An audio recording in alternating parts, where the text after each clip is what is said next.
Hi everyone, my name is Dean and you're listening to the MLOps podcast. As you probably know, machine learning in general and data science are two fields that are evolving all the time, and it's really hard to keep up to date. Specifically, the area of bringing machine learning into production or into the real world seems like it's very confusing. There's a lot going on and it's hard to make sense of all that's happening around you. But on the other hand, there are a lot of smart people that are doing great work in bringing their own projects into production. And we've had a chance to speak with a lot of these people, but it definitely seems like the information is not widespread enough and a lot of people don't know of best practices and how other teams work.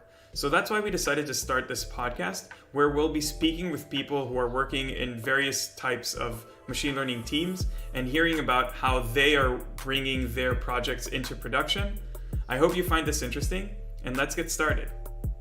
Hi everyone, and welcome to the MLOps podcast. I am your host, Dean, and today I have Goku Mohandas with me. Goku is the founder of Made with ML, which is an online resource and set of courses to teach the foundations of machine learning and how to apply machine learning in the real world by building production-grade products and delivering real value using machine learning systems. So you can already guess why he's going to be an awesome guest for this podcast. But aside from building this, Goku has done a bunch of really awesome things. He's been a startup founder. He was an ML lead at a company called Citizen, an AI researcher at Apple. He's a graduate of Georgia Tech and Johns Hopkins. And he's a very, very passionate individual who is especially interested in sort of combating the hype and overwhelming nature of the machine learning field and sort of substituting that with knowledge of how to deliver real value using machine learning systems. So after that long introduction, hi Goku, it's great to have you here. Hey Dean, thanks for having me, and glad we finally got this to work. I think we met like a couple of years ago, and with COVID and stuff, it's just been hard to get things scheduled, but we're here, and yeah, glad we're having this finally. Yeah, this is definitely the most long time coming episode of the podcast.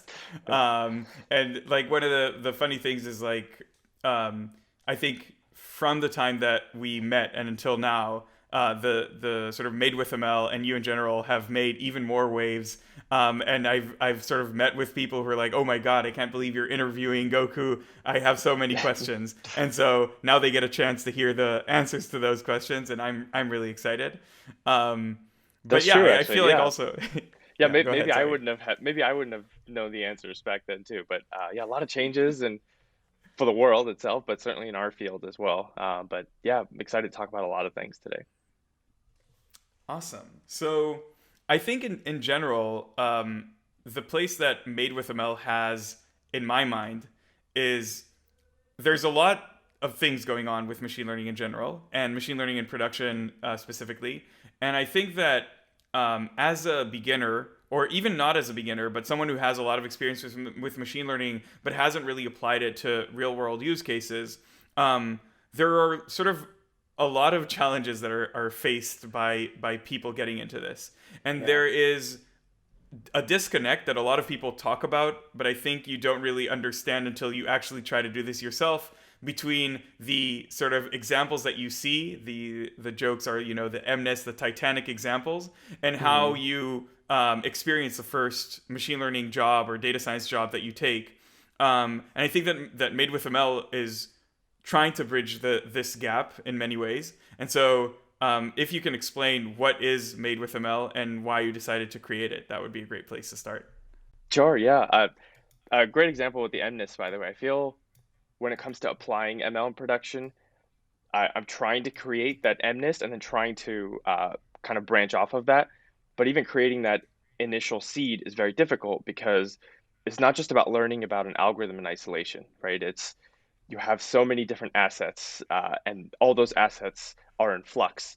So to try to create a closed example of something so dynamic, I haven't figured it out. There's plenty of other people also trying to talk about this and trying to teach this. I think as a collective, we're moving forward, but it's so difficult because there's so many moving pieces that you can't just sit down in the corner of your room and just kind of go through it very quickly. So that's the very challenging bit, and I think we're going to hit on that point over and over today, like why applying machine learning in production or ML ops is different from the model-centric tutorials around ML that we've been so used to. Um, but yeah, let's see. So I guess advice for folks that are coming in, and then why I created Made with ML. Um, Mhm. was a question there. So I actually created it because uh, my first foray into applying machine learning in production was during grad school, actually. So I had a startup during grad school. It was in the rideshare space. So I've been learning about all these algorithms in class, but then actually applying these things and using it on real world data was not covered in school.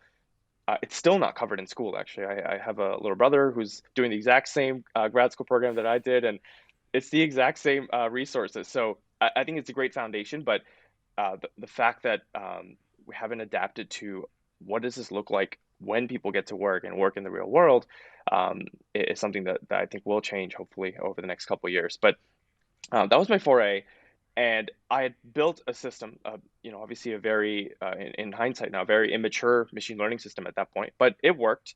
Updates weren't happening as often, and everything was kind of manual. But I had conceptualized one way to build a system to to make sure our application works, and it was a small team. It was just me and my co-founder.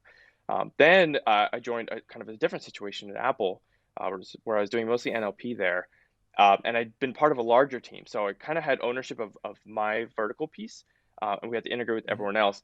But there, the machine learning system looked fundamentally the same, but operationally very different, very, very different scale as well.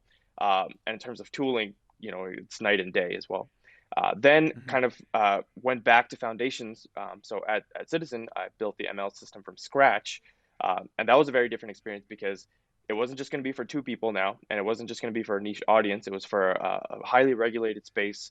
It was going to be for a team that's eventually going to be growing to 40 plus people, so we kind of had to think about a lot of things in terms of design. So coming back to why I created Made with ML, I had all these different experiences where I learned different things along the way. There's no one perfect answer to what should an ML system look like. There still isn't. But I just wanted to share some of the big, I guess, first principles that I learned.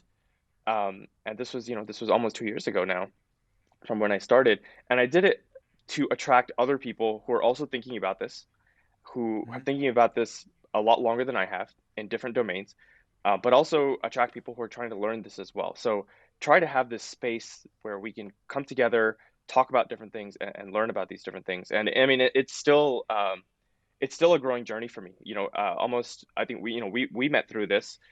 Still to this Mhm. day, every week I meet lots of people from different fields with different thoughts.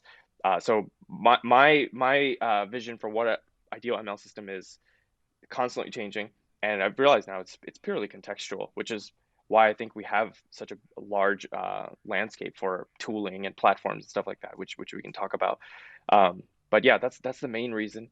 And my goal, I'm a very visual learner, and Mhm. I'm very hands-on as well. So if I am going to be teaching this stuff, I definitely didn't want to just put a repository out there or just put 2 3 blog posts. Kind of wanted to do it justice, and COVID was a good time for this. I think we kind of had a lot of time at home, so I wanted to teach things end to end as much as I can, and do it in a way where the first pass, which is what's there right now, is based on first principles. Why we have a certain piece in this workflow, uh, how are people thinking about it in industry, and then we actually implement it, right? We go through everything via a project, and have Mhm. that hands-on piece.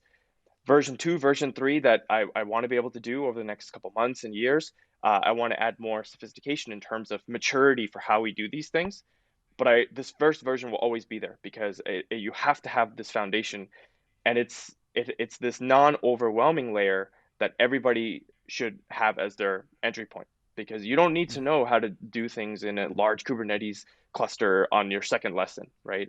That's version 3 maybe if you need to be running in that kind of a system. So I want to have this iterative flow. So that's kind of the long-winded answer for why I created it for myself mostly. But I think it's filled in a hole for the community, for a lot of people trying to apply machine learning responsibly. Yeah, that makes a lot of sense, and I feel like it really echoes what sort of people getting into this want. I feel like our intuition here, or I guess we didn't come with this intuition, we learned it along the way, is that a lot of times what happens is, as sort of tool builders and technical people, we Mm-hmm. imagine that these tools should be a list of features, when in Mm-hmm. fact, people don't need features, they need workflows. And they need to be supported in doing the things that they want to get done. And so, what I personally liked about Made with ML is that you paint that picture, and even if not all of the pieces are exactly suitable to what sort of a participant, or someone who's consuming this content needs, it Mm-hmm. gives them sort of this idea of how this should look in the end. And that is sort of the starting point, because whenever you want to learn something, we sort of advocate for the learning process of, get some initial understanding of the lay of the land and find Mm-hmm. some loose threads and start pulling on those as you need to sort of dive into specific areas. And I feel like what Made with ML does really well is provide that first lay of the land, and that educates people on what threads to pull, enabling them Mm-hmm. to build these more sophisticated, as you call them, like version 2 and 3 of this system. So maybe you won't ever need to build that, because you're giving people enough context in order to get to that next level on their own, which I think is really, really important. Yeah, no, super well said. Ideally, version twos and threes become built by the community Yeah. because, after you have this initial seed, different people in different contexts will want to use different tools and have different, kind of levels of scales and maturity. I'd love to have kind of, this is the seed, have branches from this Hmm. seed so that eventually, you should be able to say, I'm this type of company, this size right now in the retail space, and I'm trying to do this, this, and this. We should be able to say, this is the exact branch you should follow. For the first 6 months while your team is thinking about this and at this scale, this is your starting point. Then adopt this, then this. There's so many moving pieces to make that happen, right? Obviously, as a community, we need to reach that maturity, but then a lot of the onus is on teams like yourself, building the tools and platforms to make this possible so that the people who are using these tools can focus on the product because there's time is so important for a lot of these early stage companies and mature companies that they shouldn't be wasting on trying to build a lot of stuff from scratch. So yeah, there's a lot happening. People always said like the space is so saturated. There's too many tools. I don't think there's enough tools who are approaching this the right way, which is hitting on your second point. Uh, you know, Workflows over features. A lot of companies tout features, or we have this, and that. At the end of the year, every time you look at it, the overlap is so high amongst competing tools and stuff like that. So it comes down to who's able to create workflows and who's able to attach those workflows to existing company systems so that the integration is so seamless. That's always what it boils down to. And I want people to learn from that like workflow centric perspective, right? Like what are the big things you need to do, not necessarily how you do it yet, because that'll change today in your own company, but then tomorrow when you go start your own company or join another company, it's going to be a completely different set of tools. And if you focus on the workflow, your time to adapt and switch is going to be minimal, which is the stage you want to be at because these tools are, they're super contextual and sometimes ephemeral as well. I couldn't agree more. I think that the sort of this also educates the notion of how we're building DagsHub, and I think that, again, if you're trying to think about this from a feature point of view, then you're going to Hmm. have a very, very hard time, because Yeah. features change according to the data type, the model type, the type of deployment you have, the specific challenges your company is facing, and a bunch of other things. But the workflows should remain, have a core that remains similar and then are adapted to those sort of parameters every time you go through them. And I think Hmm. that is, I guess we could say, you heard it here first. Everyone is talking about model centric versus data centric. Maybe we need a workflow centric a machine learning approach, or at least for MLOps. Sorry, it makes a lot of sense. Yeah. I think that part of this discussion stems from the similarities versus differences between software development and machine learning. Hmm. And I think that we personally think a lot about this, like how can we extrapolate and adapt one domain to the other, Hmm. without sort of going over the top and sort of putting a square peg in a round hole, so to speak. So, what do you think are the biggest differences, or maybe similarities Mm, as well, between software development and machine learning? yeah, at its core, everything that we create with machine learning is about mapping or trying to map uncertainty, right? So if you just look at the inputs and outputs, this is a very crude way of explaining it, but the outputs are probabilities, right? So when you try to use deterministic functions developed for software development to try to deal with these probabilistic components, there's just this dissonance that things start to fall apart. So that's the fundamental difference. And also, like we mentioned in the beginning, the assets are constantly in flux, right? Your data, the weights, the performances, things that are coming out of the models. Because you have all these things in flux, it's when you try to use deterministic components to try to manage all of this, it really does fall apart. So I think um, maybe we can use an example, right? So when I was at Apple, actually, and even at the startup before that, um, we knew kind of how important monitoring was. So there's first this notion that, oh my God, I can use code to create something, but I can't just hand it off to a DevOps team or a site reliability engineering team to manage it. Was shattering, right? The fact that you created something and that thing is organic and it can change based on the assets that are fed to it. It's not deterministic. Um, that was kind of a big shock. So a lot of times what people try to do is when they started thinking about, okay, how do we maintain this? How do we make this maintenance more easy? The topic of monitoring comes in. And in the beginning, um, I'm sure you remember this, Dean, like people tried to adapt tools that were used for traditional system monitoring for machine learning. So the stack was actually, Prometheus and Grafana to try to look at these things. And that very quickly fell apart when your outputs are a whole lot different, but even the data modalities are different, right? Like once you have text and images in the picture here, and even categorical data, and it's not continuous floats anymore, it's like, oh my God, what do we do? And that stack very quickly fell apart, and that's when we started having this, I guess, like, kind of a Cambrian explosion of tools that still respected how monitoring was done. Like, what does it mean to monitor something? But then they adapted the functionalities to deal with these probabilistic components. And a lot of the workflows that came out of this were centered around things that were very specific to machine learning needs. For monitoring specifically, it's like, what is drift? How do you identify it? How do you measure it? How do you know when it's too much, too little? Setting the thresholds around that. Uh, and now, there's even more amazing things like root cause analysis and trying to have some automation around that and stuff like that. So a lot of the niche workflows that were needed to make this to make that concept of monitoring, for example, um, be applicable in this machine learning sense started happening. So I think it's great that we take a lot of the first principles from the software world, but I'm glad that there's not too much. Maybe if we had this conversation 2 years ago, uh, we would have been like, there's too much force happening, trying to force traditional tools to do this. But now I think we're starting to. It's this like fine layer of abstraction where we follow those principles, not reinventing the wheel of 2 3 decades worth of how to think about certain concepts, but now we're just adapting a few workflows to make it so that we can deal with these new data modalities, these new probabilistic components that are going in and coming out of our systems. So that I think that's been that right perfect abstraction. And there are still some companies that are trying to change the entire workflow.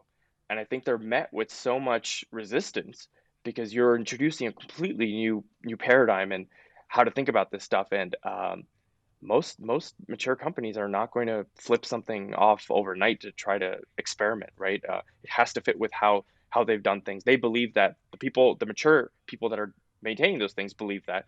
So you need to speak their language. And it's been developed and successful over time for a reason. So yeah, I think it's great that we can piggyback off of software development and the principles there, but then just tweak the pieces that we need. And unfortunately, it's not minor tweaks that I could do in a little script or a little widget myself. It's absolutely justified that we have tools that can do this for us in a mature way and at scale.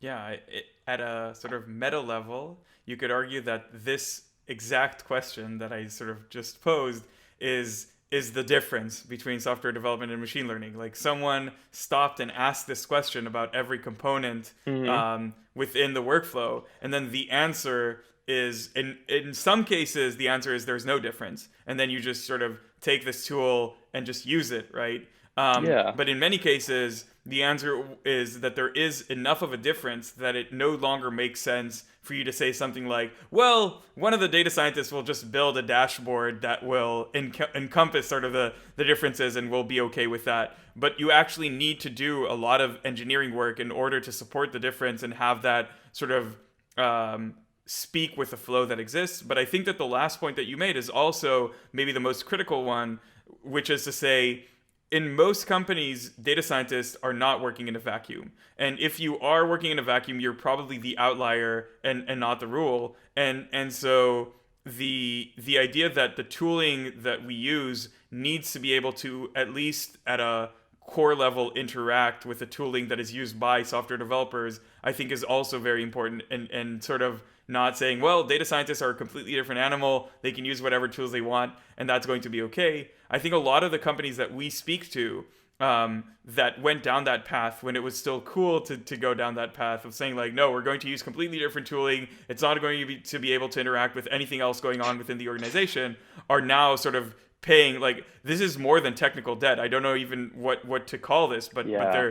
they're paying off that the debt that they've created in sort of completely siloing off the data scientist, which is not what I think today most organizations want. But No. this might be just like a personal opinion, but I think that this is what we're seeing also from the companies that we're speaking with. Oh, 100%.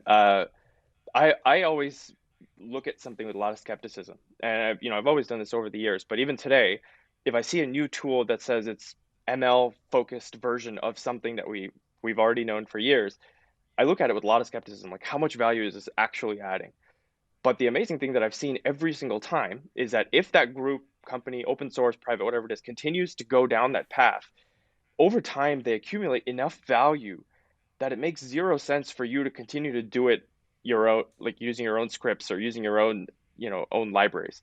Maybe we can add a little bit more color, like testing, right? Testing your code, for example. I love PyTest. I love all the other options out there.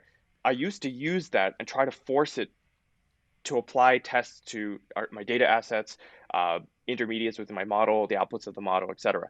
And then I think about 2 years ago, we had packages like Great Expectations come in. And initially, they had a few things that they did.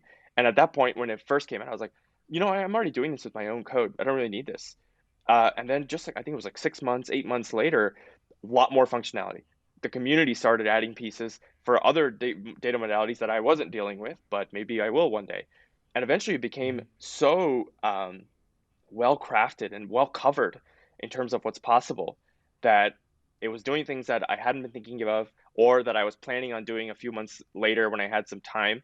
That why am I doing this? Let me use this mature package that's been tested that people are continuing to add to do that. So something that seemed to not have enough functionality or worth my time to adopt definitely continued to grow, which speaks to our field basically, right? The machine learning space Yeah. is growing, and it is different enough that certain pieces of the workflow warrant something unique, a unique way of managing. And early Mhm. examples where around experiment tracking and the workflows around that, but now even the niche parts like testing and stuff. I think there's even a more recent one called deep checks, which is another layer into it that's popping up. So yeah, it's great to see all of this activity, and yeah, eventually I think we'll have covered the whole gambit in terms of having where it makes sense to have ML specific, ML centric options. Yeah, I couldn't agree more.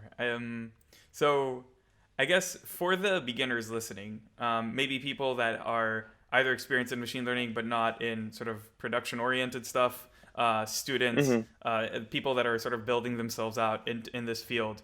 What do you feel Hmm. like they can learn from your experience getting into all of the things that you do? And I guess specifically, I find this very interesting. Like, how do you choose what to focus on next? Okay. Yeah, definitely. From my perspective, love to hear yours too, because I love hearing about how different people think about this topic.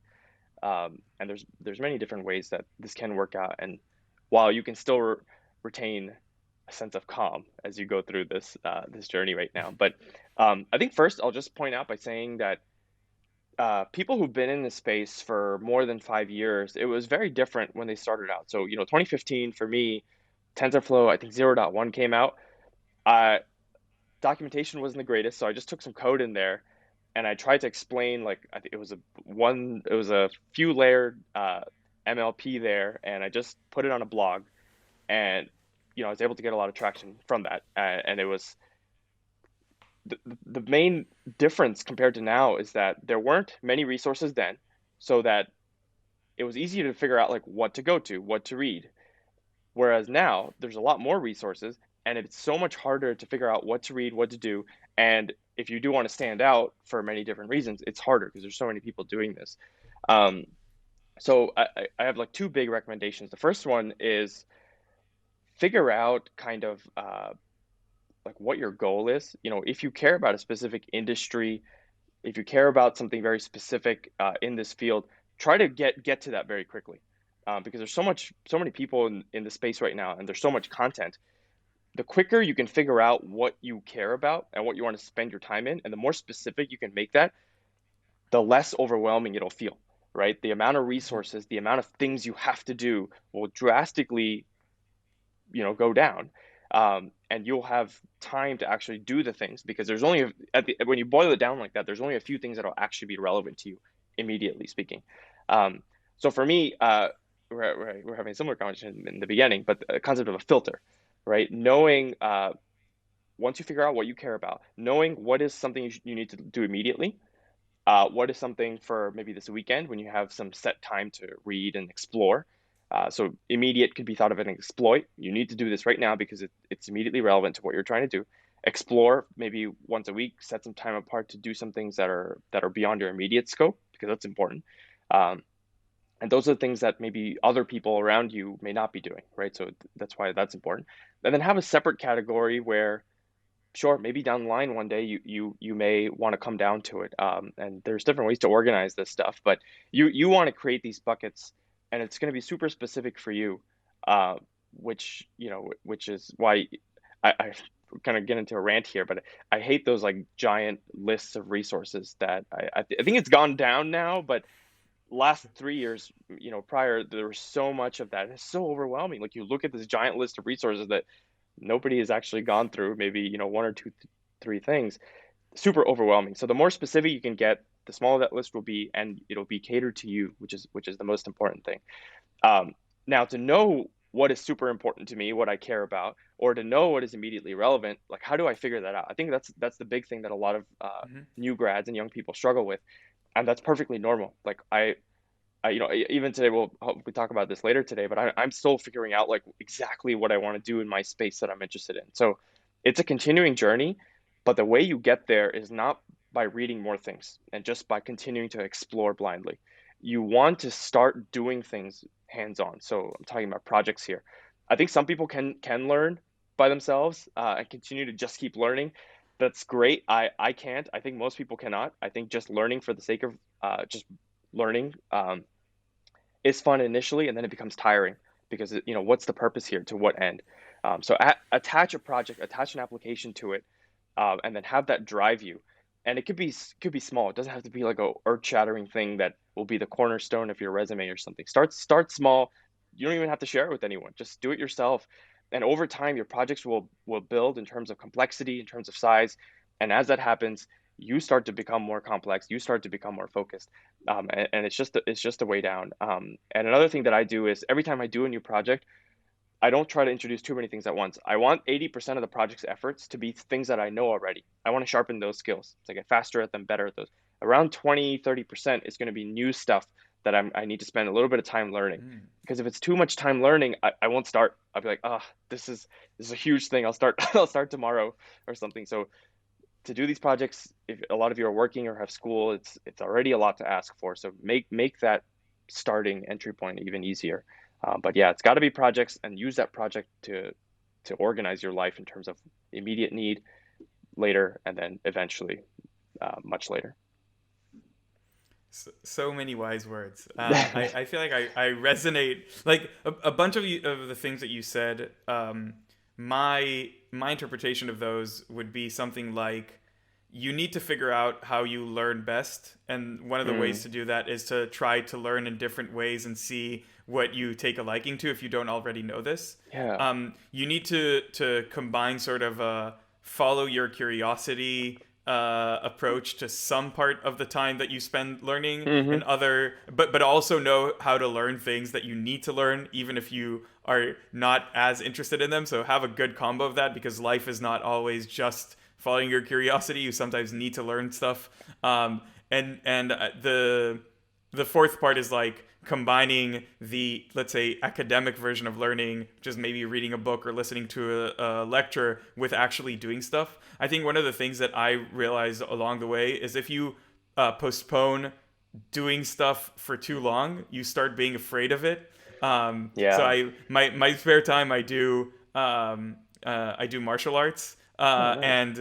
and part of doing martial arts is fighting, right? So hopefully you do that in a controlled environment, not on the street. But Yep. if you avoid fighting and you only practice on the air or with someone who's not actually trying to for lack of a better word, hit you, Hmm. then you start being afraid of that. And you need to know that you can be okay if you get punched in the face once. Again, ideally in a controlled environment. And I think that the projects you're talking about are exactly that. Like if you go all in into something like completely crazy, you've never done it before, it's not close to your skill level as far as you know it, you Hmm. might drown.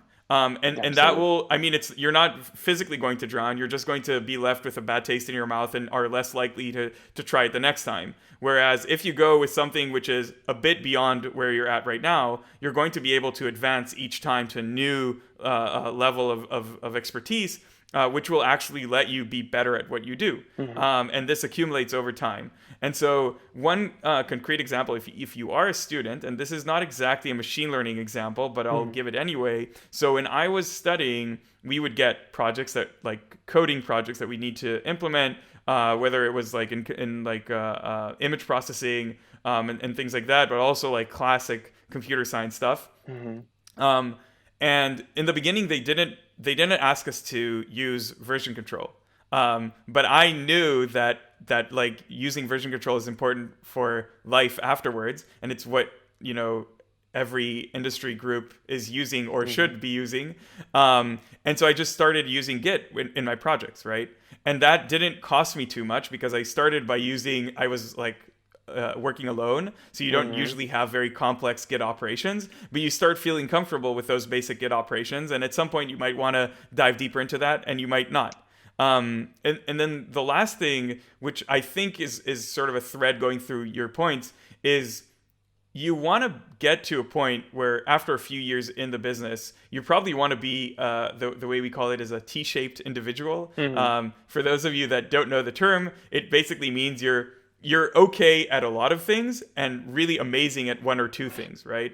And in order to do that, you can't try to I mean, maybe some people can, but I can't try to be amazing at everything at the same time, because again, you get lost. And Yeah. so finding out what you're interested in and what you want to dive into, as opposed to the things that you have to be decent at in order to be able to sort of provide value in real context. Hmm. That's sort of what you're aiming for. So you don't need to worry. A lot of people, present themselves as being good at everything, but in reality, most people are just really good at one or two things, and they know how to use those one or two things to their advantage, and they're okay at everything else, which is, I think, a very honorable but also attainable goal to go after. So Absolutely, yeah, those are my right? 2 cents. Anything meaningful that you end up doing with later in your life, guaranteed it's going to be with the team. So you need to figure out like why does that team need you? Because Hmm. everyone else there is also going to be T-shaped. They're going to be specialists in what they do, and you all share this common goal of trying to impact this field or industry, whatever it is. So it's these different T's that come together to make this team. And yeah, you need to get really good at your craft, because that's the reason you need you're the that's the reason you're the person to be solving. problem X. And that's the thing that you're going to bring. Really quick comment about this, because I was yeah, maybe about a year ago, I was spending a lot of time with grad students, and a lot of these projects, Dean, for our field specifically, it's hard to do projects in fields that people are interested in. Like, and I think it's great that when you ask a lot of new grads, like, what are you interested in? Very few people say like advertising or finance. People say things like life sciences, energy, agriculture, and it's hard to do projects in those fields because, especially for in the machine learning context, like, where do you start? Are there even data sets for me to explore this thing? And I have no idea where to start. So much of it's behind closed doors. Um, a piece of advice that I've been giving people, and this is not the only way to do it, so I don't want to discourage someone that is thinking of the opposite of this, but for most people, I think it's so important in your early on your career to surround yourself with mentors, and that often involves joining kind of a larger or medium-sized company where you may not be working on the most amazing earth-changing thing, uh, but you'll learn so much, right? You'll develop you'll develop the skills for whatever it is you're interested in. So technically, leadership-wise, product-wise, you're going to learn so much by joining a team full of mentors. And a lot of the times, it's not going to be in a space that's going to be propelling humanity forward. But after you spend some initial time there and you develop your skills, take that, be intentional about where you go after that, take that to an application space you really care about, and make that change. For most people, if they immediately jump to that space or try to get into that space without the skills, it's going to be a little bit messy, and you won't have too much direction. But now, if you do it, if you kind of have those skills, you'll know exactly what you need to do and push forward with the team. But yeah, that's kind of the general advice I give. But there are also people that join right after school, and I love the figure it out mentality as well. So kind of going back my words here, I think a smaller subset of the population will have success with this compared to the former. But if you really do believe in something, you will figure it out, as long as you know that really is the case, and you can make that change. But I think for most people, it's better from a direction and use of time perspective to get those skills first, sharpen those in this context. Yeah, I totally agree. I think that the intentionality part is what sometimes is lost. Like, you start your Hmm. first job and you try to get accepted into the best, whatever, most prestigious company, or Yeah. if it's, as you say, like a sub field of something very specific that you find yourself more interested in. You want to do machine learning in that sub field, and then if you're successful, then that's awesome. If you're not, you could arguably get to a point which is equivalent to the place you would have been if you were accepted, if you just go to a different place, Yeah. earn those core skills. Again, like, this also relates to how you learn. So you need to think about what is generalizable in the things that you're doing at this place, and can be applied regardless of whether the data is tabular, ad data, or MRI data, right? Hmm. And then go after that in the second time. And I know some people that are really good at this. I find that this is not. I mean, um, this is a hard skill to have, right? Because you basically are telling yourself, I'm going to persevere in a place which is not sort of my first choice Yeah. for maybe a year or two until going after my dream. But I think that sort of, if you really want this sub field or whatever it is you're going after, then just keep that in mind, and don't forget. And yeah, and you Absolutely. can you can make it. Um, Yeah. The, so the, the so process will go. will still be Sorry, go fun. ahead. I was just Yeah, gonna say that even those initial years, the process will be fun regardless. So just go in with that mentality, and yeah, it'll be a great time. yeah.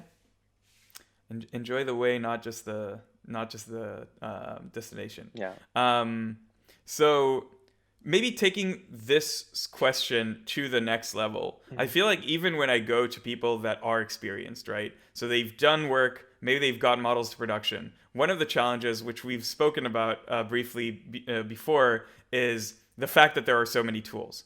And Mm. I feel like you're in a very unique position in that Made with ML basically forces you to be very good at evaluating tools, trying to sort of go behind the marketing messages, understanding what the real value is and whether or not this sort of fits into the larger workflow or platform. Yeah. Um, I guess one question which is easier maybe to answer is how do you stay up to date? But the other is like when you look at a tool, how do you evaluate whether or not you should spend more time on it and incorporate it into the course?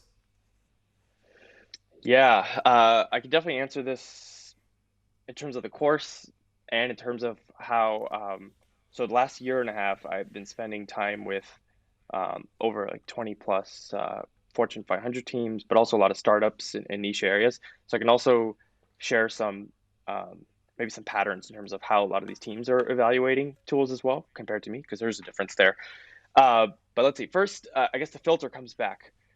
Um, I maybe I could say that I'm a little bit jaded, or I was a little bit jaded in terms of the amount of tools that people are working on.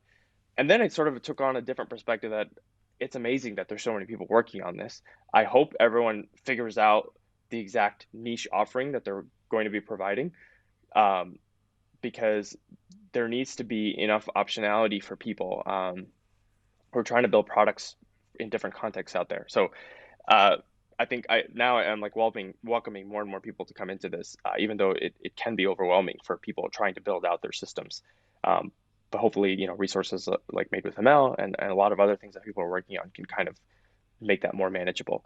Um, but in terms of my evaluation for like a tool, and again, right now for the first version, Dean, I'm trying to just use like well-known open source options.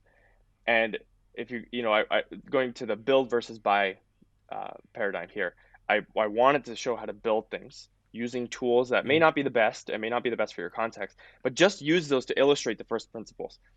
So all the lessons right now, we talk about what is X, what are all the different ways you think about it, why is it important, and then I want to implement it. So that's why I use some tool. I just didn't want to put in some noodle pseudocode to illustrate something. I actually wanted to apply it to our project in the data set, show it what it looks like.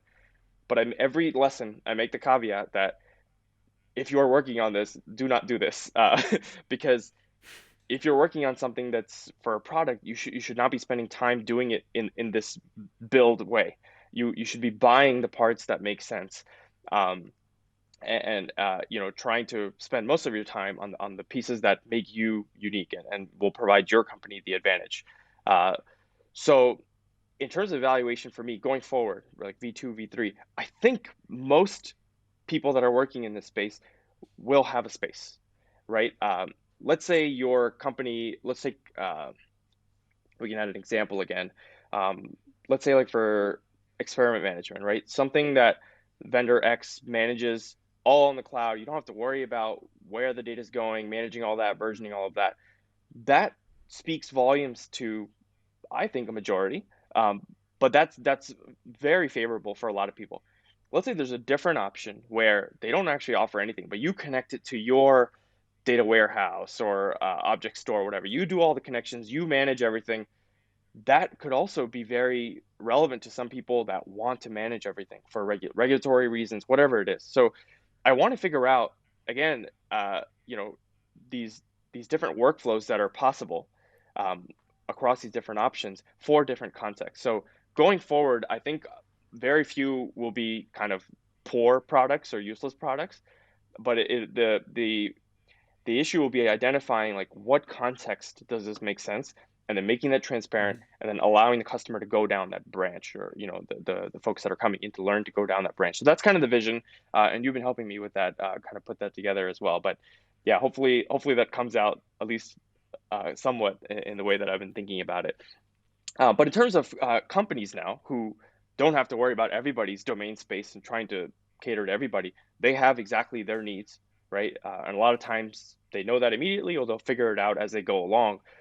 Um, Evaluation has been a nightmare, and I've been part of this too at the startup and at Apple. For the same part of the workflow that we're trying to do, we would evaluate, and it's tiring. Sometimes five, six different options. Um, and a lot of times it also depends on like how technical your team is as well. A lot of times, people as developers, a lot of times we love doing the hacky thing or the most like, technically challenging thing. And sometimes we forget, like, is this the best use of our time right now? given what all the other stuff that we have left to do. And it's amazing how many factors in the decision are not based on the features. Like we would state all the features across all 5 or 6 options. There'd be very few things that are unique, and the unique things are not the things that make it or break it across them.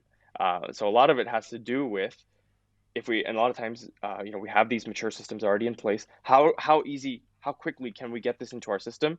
Does it take care of our immediate needs and the needs that we've outlined for the next 6 months? Because beyond that, it's hard to predict certain things, right? Maybe 6 months to a year. Does that cater that? And can we do it quickly? That's an important step too. So one thing that most teams have some kind of system, but the teams that don't have a system, one thing that I've been trying to push is this idea of like gradual increase in maturity. You read about these levels from like the Google MLOps paper and stuff like that. Do not jump Hmm. to the latest and greatest, because you will not be able to maintain it. You probably won't even get started because it looks so daunting.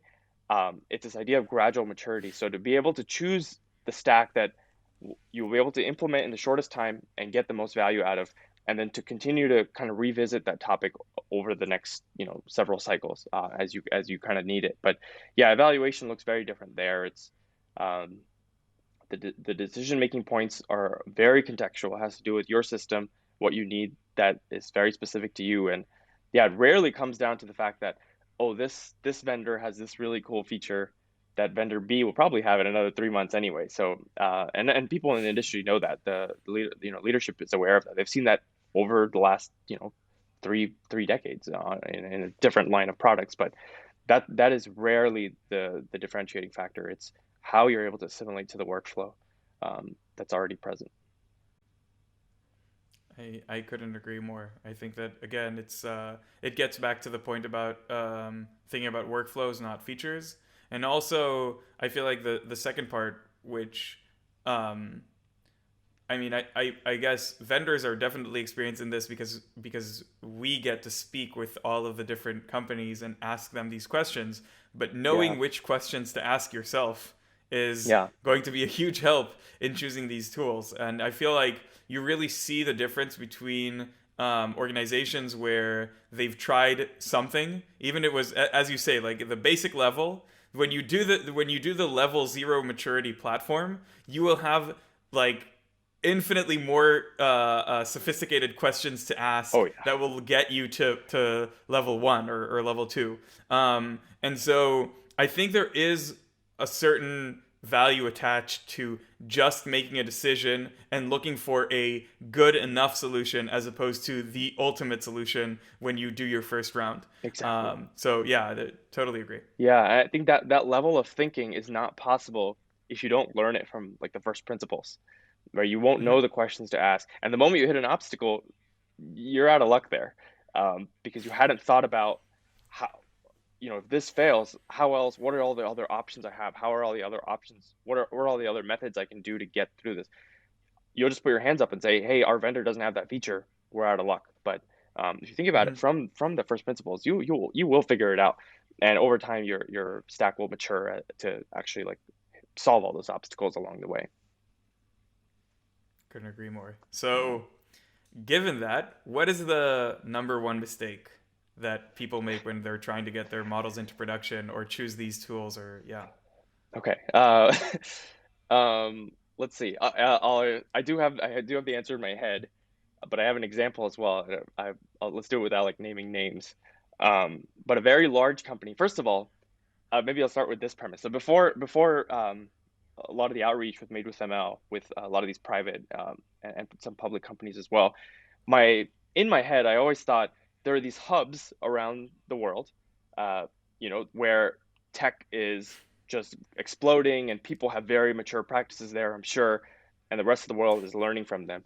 Not true. I've seen, just like a couple months ago, a, a public, very highly reputed company in Silicon Valley um, completely throw that vision off, which proves to me that as a whole, maturity levels are very low. But the good thing is that people are thinking about this, they're aware of it, and they're thinking about how to continue to grow. So that's the silver lining here. Um, but maybe I'll start with the example, and then I'll do the general explanation. But this specific team, they had developed a random forest on a data asset, and the team didn't have like a formal machine learning engineering or a delivery team. So they had, after training, they had taken the asset, the weights, and passed it on to their DevOps team to try to deploy it at scale. And neither side knew like how to do this. They had, maybe, I think some of them knew about APIs, but certainly not about like model servers. There's multiple models, by the way, so no concept of model servers or how to do this in kind of an organized way. So they had converted the random forest into a very large if-then statement, and that they knew how to deploy because it's deterministic software. So the general version of this is that huge disconnect between different teams. So usually they'll have a data asset, and it's very rarely inspected, right? So that's another discussion. But there's a data asset. They know, they have a rough idea of what needs to be predicted, and they have what the inputs are, which is again very crude way of thinking about things. There's so much you need to think about there, but they say this is X, this is Y. They run something on scikit-learn, or if it's unstructured, something else to train a model. They'll take the asset. Sometimes they'll wrap an API themselves, write a Docker file, or pass it on to SRE DevOps team to kind of deploy that. This is okay for the first release, but what happens, and I've seen this over 90% of the time, updates do not happen because updates are a pain right now. If I want to change something, if I have a new slice of data incoming, if I want to try a new model, I have to go through this whole process again and do this handoff. Anytime you have this handoff, that's uh, that's uncertainty, risk, delay, everything, right? Everything bad about it. The handoffs are never great. So that doesn't happen. So what happens is the thing that's been deployed becomes stale, and usually there's never any way of knowing how it's performing. The staleness slash underperforming factor gets discovered down the line, not real time or near real time. So, but eventually it becomes stale, underused. So the teams that were dependent on it no longer use them, and this project silently fails. And the folks that deployed it, they're not ML folks. They don't know how to maintain this. And the biggest problem is that the teams that initially worked to deploy this, and again, this I think comes from leadership and how your teams kind of are structured. But the folks that initially built this, they're on to their next project, building their next system that's going to be initially greatly used and then wither away. So this, I think it comes down to thinking about what does it take to create something with machine learning, and what does it take to maintain that. If your application is not high priority and it's not super justified to use machine learning, people have to think a lot about the resources that are needed to maintain this. You need it's not a deterministic product that you can just launch and go away and come back when there's a big problem. It's something that needs to be regularly updated. It needs to be regularly kind of maintained. And this is again where I think a lot of the tooling and platforms come into play here. It's hard to do this stuff with scripts on your own, and using Airflow to write these workflows. And if that happens, if this happens, do that. No, you need to use kind of mature tools that will help you do this and have that level of ownership where there's very few handoffs, if any, because those are all points of friction there. So that's the big mistake. But again, what I'm seeing here is that a lot of teams they're aware of these points of friction, and they're ready to start somewhere. So usually a lot of teams will say, okay, the biggest issue that we have is that we just want to be able to retrain things, and we want to be able to compare different experiments to do that. Okay, great. That's called experiment management. Here are the different options that we have. And this is exactly kind of what I do with a lot of teams, right? And the specific choice of what we use is that comes down the line. If you're already on AWS Stack, there's a certain answer. If you're already on something else and your data lives in a certain place, there's a different answer. Or if you want to have certain capabilities, that's a different thing. But the concept of the workflow again is important. Like, what are the workflows you need to establish so that you can actually maintain this and the handoffs are reduced. But yeah, that's the biggest issue that I'm seeing here. It's the team structure and the understanding of how much is required to maintain this to have it perform at a certain level. I think that the way I would put this is generally generally speaking, it does seem like usually what ends up happening is if you don't think about this before you start working, Hmm. then it's kind of like a bad machine learning algorithm that you used like a wrong loss function, and so you're optimizing for the wrong thing. Hmm. And so if you're optimizing for like checking a box that says we pushed the model to production, then you're I mean you'll succeed at that, but that the problem is that is sort of almost always a fundamentally bad product because it needs to be updated as you say, and you're missing out on stuff. What we advocate when we speak to companies that are sort of getting started in this area is you should sort of prioritize getting something to production in an organized way, even if it's not as good. Hmm. Just so you've experienced the end-to-end workflow Yes. once, and then you can start iterating, as opposed to getting an amazing model to production once in a very custom-tailored way, and then not being able to repeat that.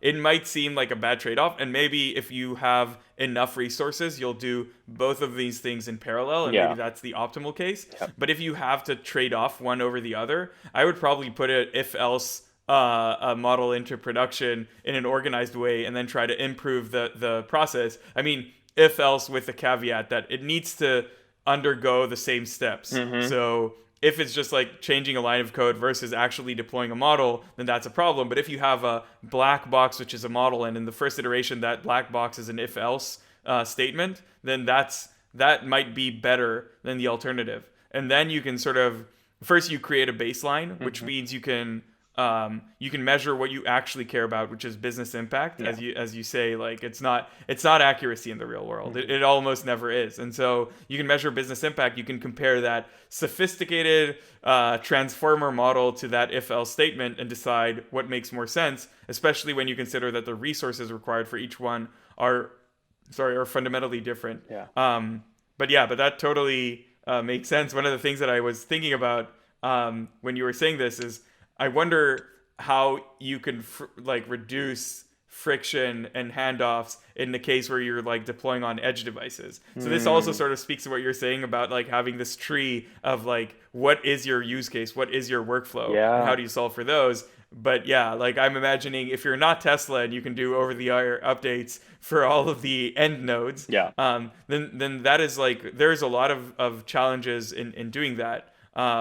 But you need to think about how you optimize that process given your constraints. Absolutely. And there's people working on that. There's a lot of companies around the concept of tiny ML. Over time, Hmm. we'll hopefully we'll have enough coverage for whatever it is that you're trying to do that you don't have to build things from scratch. Um, Dean, you made a really good point about the feedback, right? Like getting the first thing out there.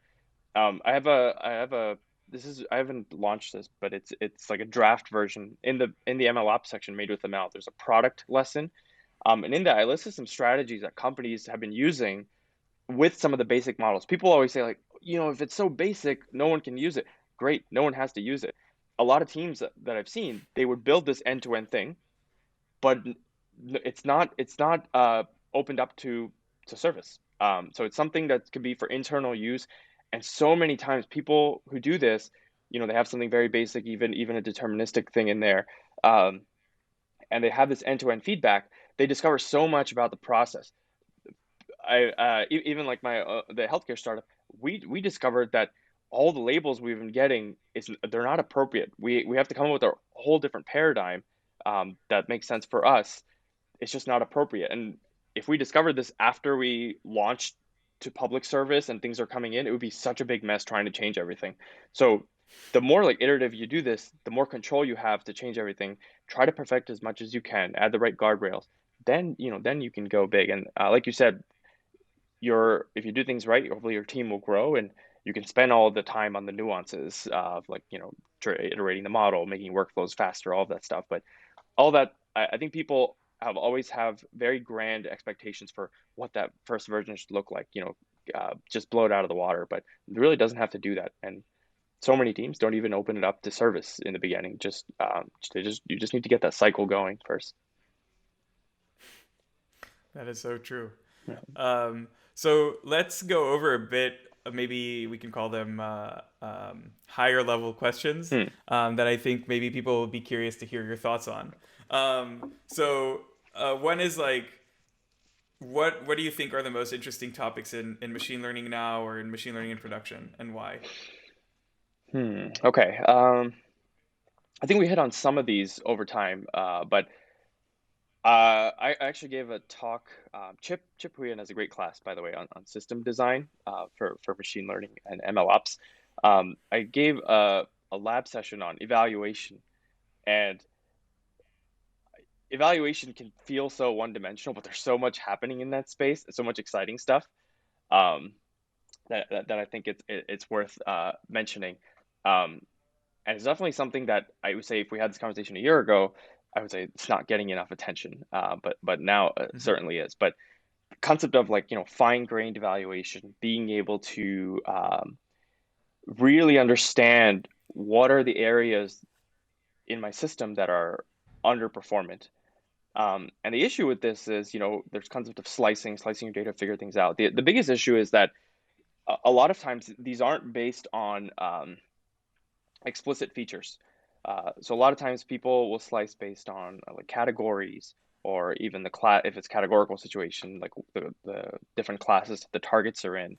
Um, but the issue is that it's never that easy.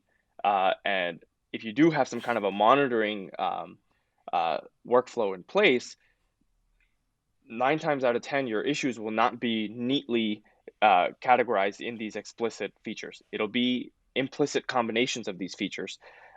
So that's why I think evaluation, right now, I know a handful of companies that are working on making this easier, but being able to generate these slices from the very first version, and then as things go into production, continuing to add to that. But I think that's a really exciting space that is getting more attention now, but wasn't getting that necessarily. And this has so many implications. Like by doing this, obviously, how it has touch points on the monitoring, but also has touch points on a lot of earlier components like labeling, right? If you can figure out why something's doing poorly, maybe getting more data samples labeled, or actually figuring out if there's an error with what's already labeled. So I think Hmm. evaluation is actually at the heart of so many different things. And I'm not even going to talk about uh, like evaluating in real time, right? Once things are in production, because that becomes the whole cycle for should I be retraining? What of the new data that's incoming? What should I be labeling? So it really is the center point for a lot of things. And I think there's some companies now like Arise and a few others that are definitely placing the value on like the evaluation store and things like that. I'm not going to comment on if we need like a whole other paradigm to define these things, but the concept of evaluation is key, and I think um, it's something that's different from traditional software because it's in flux and it's something that needs to be run periodically. But yeah, that's definitely a big one. Um, I think. Oh, I hope the statement changes in the next year, but I think monitoring is still a mess, uh, mostly because of They're the related. they're related. Yeah, exactly. Mostly because of the things that are required uh, from the user, right? A lot of times people, I don't know like what to monitor. Again, this is where a lot of the evaluation pieces can come in to help, but I don't know like what to monitor. So at best, by the way, right, about 10% of the teams that I work with in the Fortune 500 are actually doing this. At best, it's regression testing. They figure out we launched this version, this went wrong.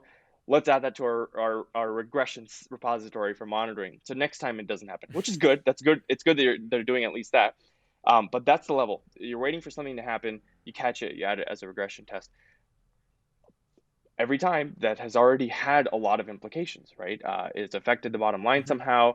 So the ideal scenario would be try to prevent that before that happens. So I think like root cause analysis, things like that will allow us to discover patterns as opposed to specific examples or segments that are problematic patterns so that we can create a lot of the alerts and things based on that. And I'm not blaming the users just yet. I think a big reason monitoring isn't so widely adapted is this same reason software 1.0 had such, and it's continuing to still have a lot of difficulty, is this concept of alert fatigue, right? When everything's blaring red and coming at you, you're going to drop that thing because it's crying wolf, 80% of the time. So, um, and that boils down to what you're measuring, how you're measuring it, what are the different thresholds that you're setting or is automatically set. Um, so yeah, those are super important. I even in our monitoring lesson, um, I broke down all these concepts and I show you how to do it from scratch, but the onus is still on you for your context to decide like what should I still be monitoring and what is a relevant threshold for me to set. And unfortunately, right now it's empirically determined most of the time. Um, but in terms of catching issues, that's still something that's happening very quite passively. So hopefully, I hope that does change, but it's difficult because it involves there needs to be a lot of processes that run all the time trying to figure out where problematic things could arise and eventually categorizing the patterns behind them as opposed to specific examples. Um, uh, I and yeah. then, yeah, that's, yeah, sorry, go ahead, Dean. No, I was gonna say I think that those are very closely tied. I think that Yeah. looking at problems in monitoring, I feel like many teams we've spoken to have sort of deployed a monitoring solution only to realize that they can't make sense of the sort of output of that solution. So what they were Yeah. actually expecting to get is something that will point them in the direction of what's wrong and not just something that tells them that there is something wrong, right? And Mm-hmm. so Mm-hmm. finding that balance and maybe a tool that solves for both of those problems is something that I think we're going to have to we're going to have to solve this sooner rather than later. But yeah, it's definitely currently an unsolved issue. Yeah, we're definitely getting there though, right? I think we figured out, for example, in this probabilistic scenario, we want to figure out, let's say, even though it's business impact, we've come up with a metric that's most closely tied to that business metric, business impact, so that we can measure it, right? It's our best measure. If you wait for that performance or, whatever you want to call it, to go down or up, that's too late. So the research over the last 15 years, we're able to now say, okay, we don't want to wait until performance degrades. Can we look at what the constituents that create that performance and figure out if something goes wrong. So this is where drift comes from, looking at the inputs, labels, and all that. And there's several different techniques that we can use based on the modality of these inputs and outputs to figure out where drift happens. So we're able to identify the sources, but now the context comes into play as to like what specific patterns should we be looking at. We know how to measure it. Now what segment should we be measuring at, and it's kind of building on that over time. So yeah, it's coming there, and I think there's a lot Yeah. of teams working on this too, which is Mm-hmm. great to see. I do have actually one more. It's not part of the workflow. It's more of a mindset, and you've already hit on this, but the need to spend time to think about something before. So hopefully, I think this has been said many times, and I think we should always say it. But do something simplistic first. Don't try ML first, right? Even if you think it's required. But once you've justified the use of ML, I think there's a lot more thought that needs to go into how something's done. So let's take something super simple like document or text classification. Uh, how are you receiving this first? Are you getting a bucket with four different folders for the four classes and there's data samples for each of the classes? Are those labels that you're going to use? Do those labels make sense? Should you try to create your own labels? Is this a multi-label scenario? What happens down the line if you want to add your own labels? Should you have a hierarchy of labels? What if you want to remove labels? These are the questions that are going to come up down the line. And I'm talking from personal experience here because it is a little bit of a nightmare. But in the clinical setting, we have certain types of documents that tremendous value in being able to classify it. First big question was, do we have the signal to do this? So a lot of thought around this. But then the next big question is like, are these the right labels? Sure, clinicians have been using this for decades, but is this the best set of labels, best space that we should be trying to map to if our downstream application is not exactly what they're using it for, right? It's like, what are we Mm-hmm. trying to do? We actually ended up coming up with, a very custom hierarchy to try to do this. And in the long run, it paid off because we wanted to be able to add our own classes. So thinking a little bit long term in terms of what you want to be able to do around functionality is super key. But yeah, just like thought, even if you've justified ML, the thought around how to do it. And unfortunately, you do have to think about this initially because it can be a nightmare and a whole lot of work to try to make this change downstream, right? Even this simple example here, let's say we have users that are super familiar with these four classes that we're using now, but now we're going to remove one and add a child to another class. There's a lot of education that's going to go into this. There's a lot of changes that they'll need to adapt to. Maybe other products, third parties are even reliant on this. So that's a lot of change. So try to spend as much time on this like target space in the beginning, especially to make sure you have that right and create it in a way that it can adapt over time. But this is, I guess more like a mindset, right? Like a framework or a mindset to think about, not necessarily a specific part of the workflow, but products Yeah. wise, yeah. Okay, so we talked about like interesting things that are happening in machine learning, going maybe on the funnier, crazier side. What is the craziest thing that you've seen in your career that you are at liberty to share? Mm. Uh, it's still going to be machine learning related because I think that's kind of the my craft that I've been trying to become a T-shaped person in. Um, and we've been talking about this, Dean, the last couple of times that we met. But I think I feel so privileged to be alive during this time. But I'll start with the punchline first. Last, I guess, four-ish decades now, we have applied and we've inserted code into hardware where it compiles and runs. Um, the last couple months now, I've been talking to people and doing a lot of deep dives in the concept of inserting code into wetware to be able to do certain things. So we're talking about like inserting code into living organisms to be able to drive certain things. So that it first just saying that is crazy. And the even more crazier part is that it's been around for a while now, a little over 5 years, to the point that there's formal organized libraries that are thinking about this. And I think it got on my radar after events like AlphaFold version 2, especially, and the fact that there's mRNA in a lot of us now that uh, wasn't there a couple years ago. These are all just like tip of the iceberg applications in terms of what's coming. There's a lot of risk involved as well, but I think a lot of countries are thinking about this space responsibly. But yeah, I think that is crazy. Like to summarize it as a whole, I think these are traditionally areas where data was always a bottleneck.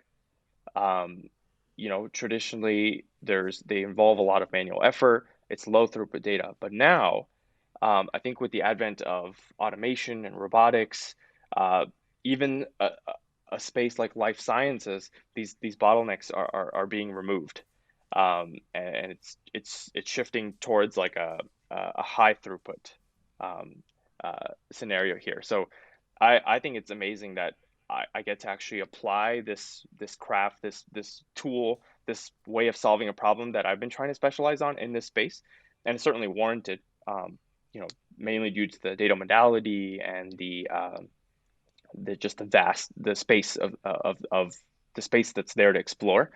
Um, but Mhm. yeah, I think this is yeah, it's definitely a privilege to say this is the craziest thing that I've seen, and it's just like a few months into the deep dive, um, and the ability to say that I'm going to be part of this for the rest of my life is even better. But yeah, I think this is what's going to mark like this century for us. That sounds pretty crazy. I'm Yeah. I'm impressed. Um, so so maybe then moving on to the controversial. So you and I, when we speak, we like to say like this is going to be a hot take. So tell me something that you think is true, but few people agree with, which relates to ML, MLOps, or other fields that you're working on. Hmm. This could be this. This is super controversial. We did talk about this a little bit. The good part is that the folks that I'm about to say something not so great about, it's a great outcome for everybody, which is what we should keep in mind. But I think there will be no MLOps, specialized MLOps tools in a couple more years. And the reason I'm saying that, I'd love to hear your views on this as well. We have we have tools that are coming out right now. Let's take like that are tools that are addressing very specific parts of the workflow, monitoring, testing, etc. I'm saying they're going to disappear as they are in the sense that they're not going to be specialized anymore. Either they took way too much VC money that they have to become end-to-end solutions where you're paying them for storage, compute on top of this added functionality, which is great for a lot of people, right? The customers that are using these tools, they're started using them for a reason, and now they're getting to offload more and more of the pipeline with these folks. So it's great news for the users. Hmm. But I think either they will expand or they will be acquired by a larger group that is already expanding or is expanded. So these would be your stacks on Amazon, GCP, Azure, but also could also be these more newer vendors that are actually on top of them, but also are end to end, your Snowflakes, Databricks, etc. But Hmm. eventually, this is what I think. Um, it's a hot take because there's a part of me that also says I'm wrong, because I could see like maybe not like, oh, this is a ML tool for testing. I think maybe we may actually have like, this is an ML tool for testing enzymatic activity or molecular drug design. That I could see, right? Which I'm categorizing as different. Hmm. Instead of a tool for part of the workflow, it's a tool for a very specific application that involves ML. But as we have MLOps specific tools today that take care of various parts of the workflow, I think they will disappear. They will either grow end to end themselves or be part of a larger end to end. And that, I think, hopefully I don't eat my words on this, but I think that's a good thing. And it's good that many different large players are looking at this in terms of consolidation, because as users, we want to have many different options for what to use from a price standpoint, but also from a contextual standpoint. And hopefully there's various levels of maturity as well. These platforms should be providing they may acquire various degrees of tooling that actually cater to the same part of the workflow, because one is for very mature audiences, one is for folks that are just starting out. So hopefully we have full end-to-end robust options, but across various levels of maturity as well, so that we can continue to grow with them over time, where we're paying when we're actually making a lot more money as well. So that's like the good optimistic view for everyone at the end, and for these startups, that are getting acquired. Hopefully, it's great turnouts for them as well. But yeah, I Hmm. don't think these specific tool options will exist as specialized tools. I think the market just will not allow that to happen. But that's my hot take. That's interesting. Yeah, no, it's a good hot take. I feel like I can imagine, like I can simulate a few people that would agree with this and a few that won't. I think Yeah. to some extent I agree with this. I think that my maybe position is a bit more nuanced. I think that some of the subcategories might make sense. I think part of the reason, just to give a concrete example, that we're seeing so many more like monitoring specific ML Hmm. tools is that in software development, like monitoring is a category, and you have like Datadog and New Relic and companies like that are basically only doing like it's APMs, right? But basically monitoring plus plus, Right. and that's the only thing. Like you don't see Datadog expanding into CI/CD, right? Right. Like that's not that wouldn't make sense to many people. So I think that we will see some preservation of like modularity in some areas. Mm. I think other areas are, and maybe I shouldn't mention which, but I think that some areas are mostly solved problems, and some people are sort of trying to portray those as like tools or platforms, but in effect it's only part of something, and that's Mm. why you need to solve for additional components in order to provide sort of a compelling Yeah. solution. Yeah. I would also say that, and this might be like too much reading into it, but part of the reason that I feel like a lot of people think that in the end all tools would be end to end is that users today are basically asking for it almost 100% of the time. Yeah. And so as a vendor, you go, let's say, again, let's talk about something that DagsHub isn't. Like you go to a company talking about like, I want to sell a monitoring solution.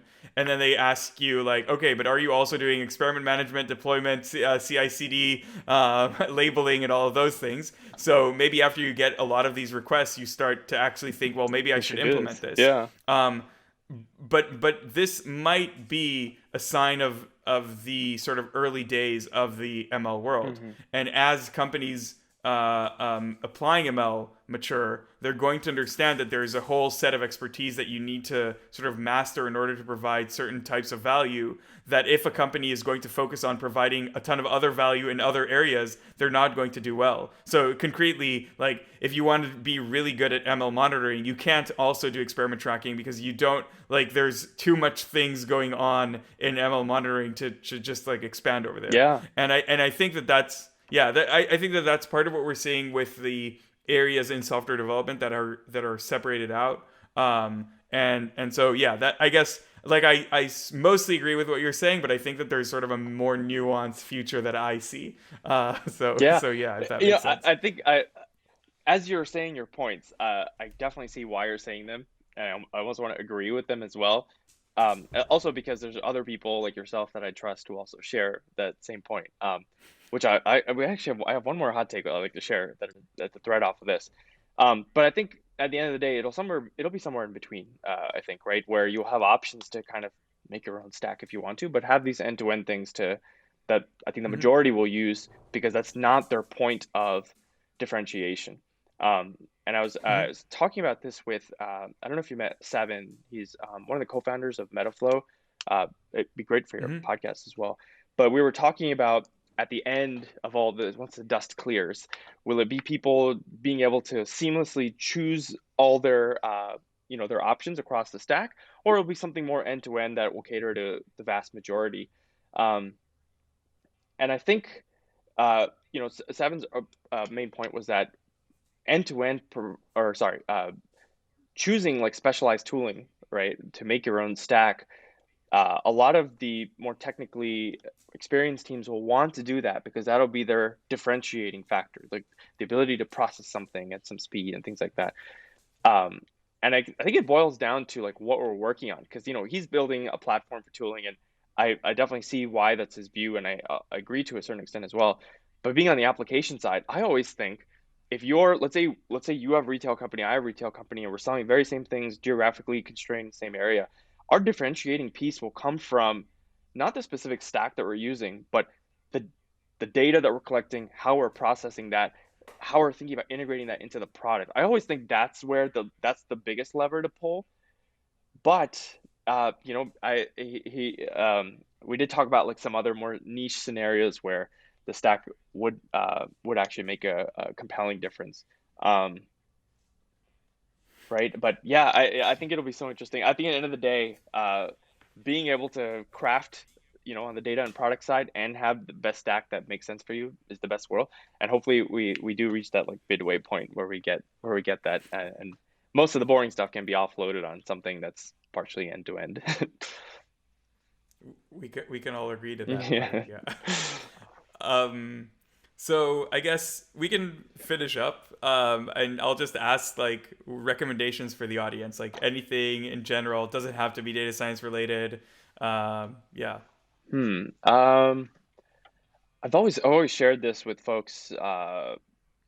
Not recently because I've been too active on social media, but we talked about the explore or exploit in the very beginning. I follow that a lot, and um, sometimes I wish I follow it more structurally. But the exploit part comes down to what you're doing now, the projects that you're working on, and working day to day. But then always having this time to explore yourself. And I feel so many of the interesting things that I've found myself now, being in this life science genomic space, I probably wouldn't have got to if I didn't do that explore phase. So I think, yeah, I guess my biggest recommendation is for people to remember that, um, and I'm not using the word machine learning. I didn't use machine learning here at all, right? It's another way to approach a problem. And yes, there's all this infrastructure that we talked about that's necessary to do it properly. But people need to remember that it's just another way to do something and not make that their defining feature. Like technically speaking, sure, you can be the ML expert, that's your T, but as a person that is trying to work on something that you enjoy and bringing some change to the world, I think your T at that perspective should be really getting deep into a space that you care about, and that comes with explore exploit in a certain scenario. So yeah, that's kind of my recommendation. Like focus on the application and stuff as opposed to technical details, because maybe 10 years from now there's something else technically that you'll have to learn, and that you'll to be able to solve something. So keep that very loose. Be able to adapt to that. And again, you don't have to look at every single thing. Like I don't read every new transformer paper that comes in. I read the foundational ones. I kind of know how all these work until I feel that there's some paradigm shift. Then I'll go into the details. But until then, I really focus on the application area. That kind of what matters to me. But all of that is not possible without folks like you and your team making the tools so that I can actually focus on the application. So thanks for doing all that. And I think my whole conversation so far has been in the perspective of applications, like people who should be building for an industry and applications, but there's plenty of amazing people that should be going into the tooling space as well. Enable I call it Lego blocks, right? You're building the blocks, the foundations that many different people across many applications will be able to use, which is pretty amazing because you yourself will never have the time or the ability to work on these different industries, but you're impacting them via your product that you're building. So yeah, long-winded answer there, but yeah, focus on that application. Or if you're a tooling person, like get really deep into that. And yeah, keep all the day-to-day stuff pretty loose, so it doesn't overwhelm you. That's good advice, and I feel like sort of your